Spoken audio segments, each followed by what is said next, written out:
Buen día, mi nombre es Daniel Pedraza. A mí me tocó el artículo 4 de pirólisis 4. Análisis de rendimiento y emisiones de mezclas de aceite plástico de desechos obtenido por pirólisis catalítica de HDPE en desechos con diésel en un motor de combustión interna. La introducción. La introducción nos habla sobre el aprovechamiento del material plástico que tenemos nosotros, del que nos traemos o el que nosotros tenemos el día a día, y pues ellos le quieren dar un aprovechamiento secundario y terciario a este material.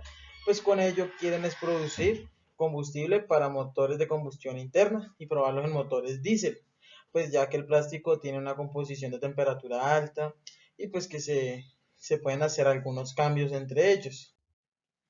En la metodología experimental nos explican la parte de residuos plásticos, a qué gran proporción o qué gran cantidad se experimentó a qué gran cantidad se metió en los hornos, se introdujo en los hornos, cómo se llevó a cabo, qué gramaje, qué cantidad de mililitros, con qué se revolvió. Pues en ello también nos habla sobre los ácidos, nos habla sobre la afluencia de rayos X, como todo el tratamiento que se tuvo en cabo con ello. Tenemos en particular una gráfica que nos muestra la comercialización. Dice que caolina al 50 gramos más el ácido nítrico de 500 mililitros. Dice que ahí pasa el esquema a una temperatura de 110 grados centígrados.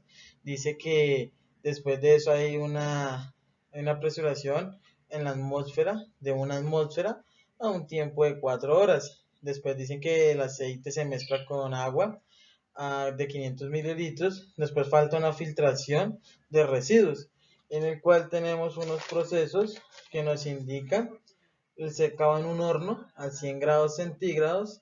Nos indica también que hay una calcinación al 550 grados centígrados por 2 horas. Y por último hay una trituración o un aplastamiento para dejarlo polvo y ese polvo poderse revolver con el ácido caolín. Esa es la parte que nos manda esta estructura.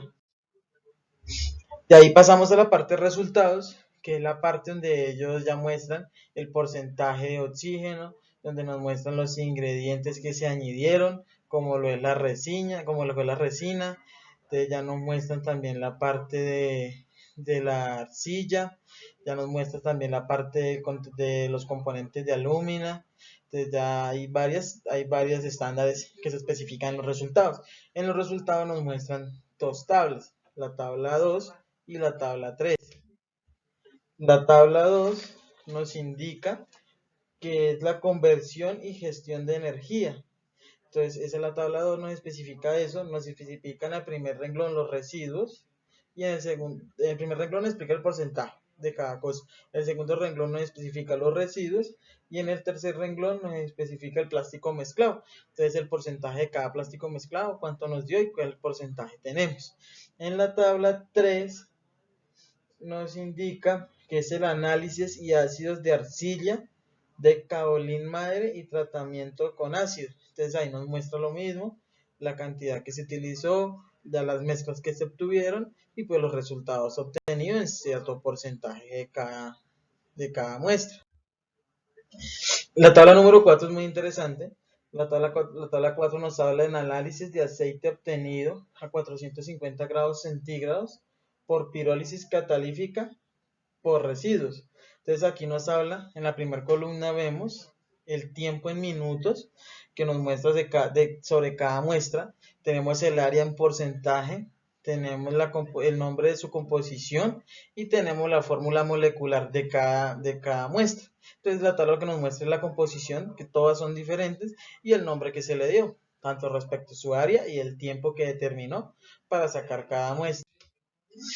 Listo, entonces de ahí pues pasamos a otra parte muy interesante, que es la parte de la figura número 5, que es la variación de la eficiencia térmica del frenado en la potencia del frenado. ¿Qué nos quiere decir? Que por un lado tenemos la eficiencia térmica y en la parte inferior tenemos la potencia de frenado. Entonces vemos que en la eficiencia térmica en el diésel, de ahí tenemos las diferentes variaciones mezcladas. El diésel al 100% nos da una eficiencia térmica iniciando desde 10, terminando en 23 Y pues tenemos las diferentes muestras que son las que son variables, ¿sí? Que al 10%, al 20%, 30% y 40% de WPO se muestra que hay una gran variación de ello. Pero pues todas se asemejan, ¿sí? En la gráfica número 6 tenemos la variación de temperatura tenemos la variación de temperatura de los gases con el frenado. Entonces ahí nos muestra en la parte, en el eje Y, nos muestra las escape, la temperatura de los grados de escape, y en la parte en X nos muestra la potencia de frenado. Entonces tenemos que el diésel está por debajo de todas las muestras y que las temperaturas con las mezclas y diésel ya se nos alteran. Entonces ya tenemos una alteración en cada una de las muestras y tenemos una gran variación, ¿sí? Nos quiere decir esa gráfica. La gráfica 7 dice que es la variación con la potencia de frenado.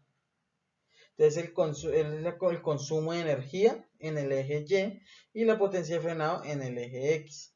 Entonces ahí vemos la variación, el diésel se queda abajo, con las demás potencias vemos que hay un consumo de energía más alto, pues tenemos el mismo frenado, por lo que son las mismas pruebas en el mismo lapso. Pero pues ahí nos muestra la diferencia en mezclas. Entonces lo que nos muestra. La gráfica número 8 nos muestra la eficiencia de la potencia con el frenado o la orientación de la potencia con el frenado. Entonces tenemos en el eje Y la eficiencia mecánica y en el eje X la potencia de frenado. Entonces vemos que la eficiencia mecánica en el diésel pues está al medio de las muestras, muy similar, pero pues con las otras muestras se ve que hay una alteración en porcentaje.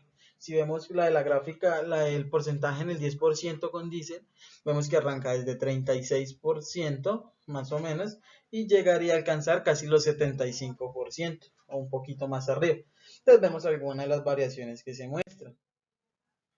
En la gráfica tenemos la variación de monóxido de carbono.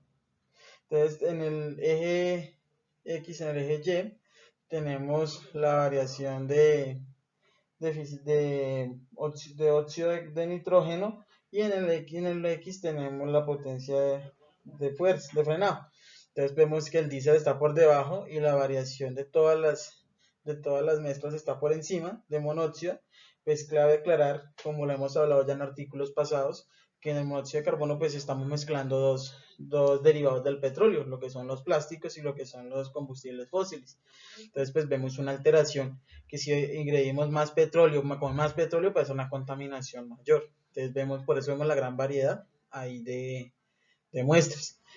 Pasamos a la gráfica 10, que dice que es la variación de hidrocarburos no quemados. Nos damos cuenta también que pues hay una gran variación. Entonces tenemos también una disminución, hay digamos que una muestra que se asimila, que la muestra 2, que es el 10% BWPO, pero pues vemos que hay una asimilación común, pero pues el resto de muestras sí se nos alteran. Pasamos a la gráfica 11, el cual es la variación de CO con potencia de frenado.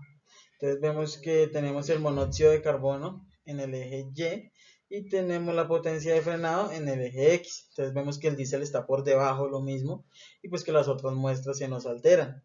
Pues que nosotros realmente lo que nos interesa de todo el artículo y pues lo que nos interesa para nosotros es ver qué tanto se asimila cada muestra pues al diésel y que pues si se puede usar o no se puede usar, que es lo que se va a llegar a concluir. ¿Sí? En la gráfica 12 nos muestra la variación del CO2 con potencia de frenado.